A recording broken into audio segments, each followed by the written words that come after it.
Hey guys, thank you for joining me for our reading today. So today we're going to read a story called Go Pip. We read this story in class, and it's about a squirrel's day out in the city. So before we start, just go ahead, take a look at the pictures and what kind of story do you think this will be? Do you think it might be nonfiction or fiction or fantasy?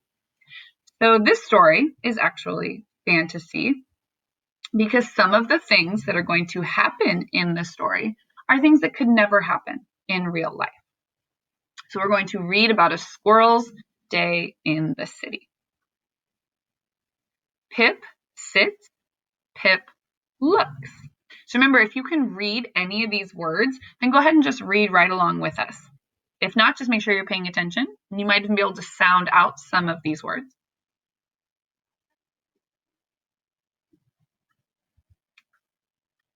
Pip can jump.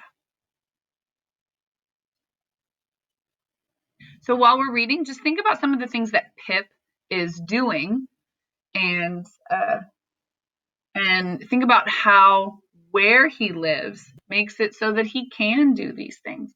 So far, Pip has sat on a branch and he looks and he can jump. Pip is out. So remember those yellow highlighted words, those are our high frequency words for the week. Go Pip. So it looks like Pip is, he jumped and now he's on top of the umbrella and all of the people can see him and they're kind of like almost like cheering for him. They're looking at him. So that might also be why this story is fantasy. If a squirrel jumped on top of an umbrella, I don't think a whole lot of people would be cheering for him. They might not even notice.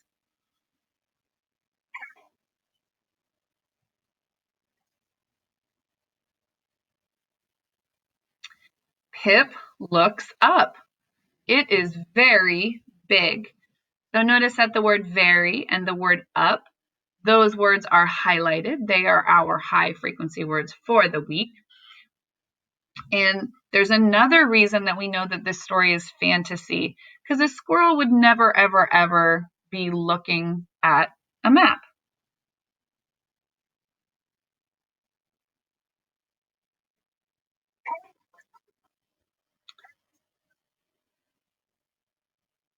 Pip can look down. So it looks like over here he was looking at the map and then we didn't see it happen, but somehow he got to the top of that building because on the very next page we see him on top of the building. He's got that map right next to him and now he is looking down. Pip can look down. Another high frequency word, that word down. And another way that we know that it's fantasy, a squirrel would not be looking through binoculars. Start from the beginning.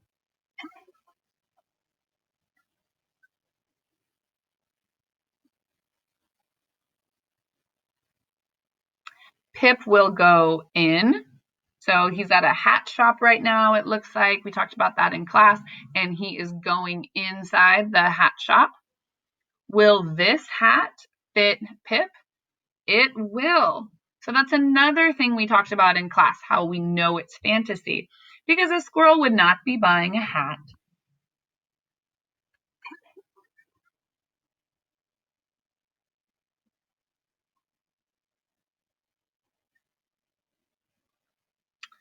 Pip will go here. So here's Pip. He's got his hat on because he bought it from the shop on the previous page.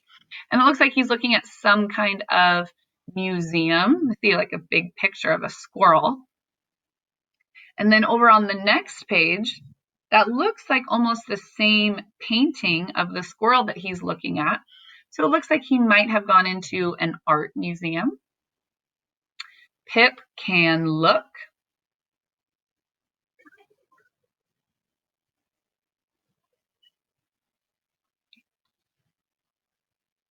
Where will Pip go? So Pip is now coming out of the museum and it looks like he might even go on top of this umbrella. And we know that he might do that because on the very next page, it looks like Pip is on top of the umbrella. He has his map out, and all of his friends, or maybe his brothers and sisters, are looking at it with him. And he might be telling them about his day and all the things he did and the places he went.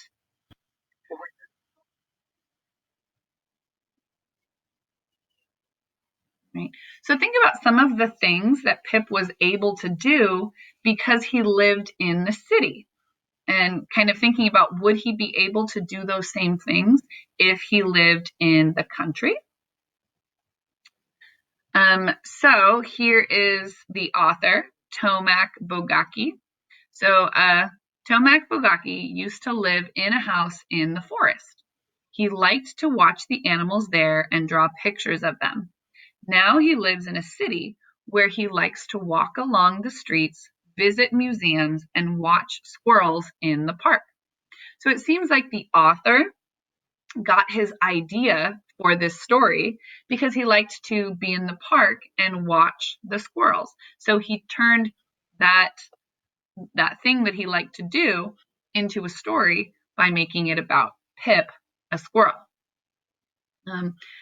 So go ahead and just think about what Pip can do because he lives in the city, similar to what the author was able to do because he lived in a city. So what you can do now is you can go back to the beginning of the story. You can turn my voice off and you can try to read the words on your own. So a lot of these are either high frequency words from kindergarten or what we've done so far in Unit 1. And the rest of them are words that you can sound out.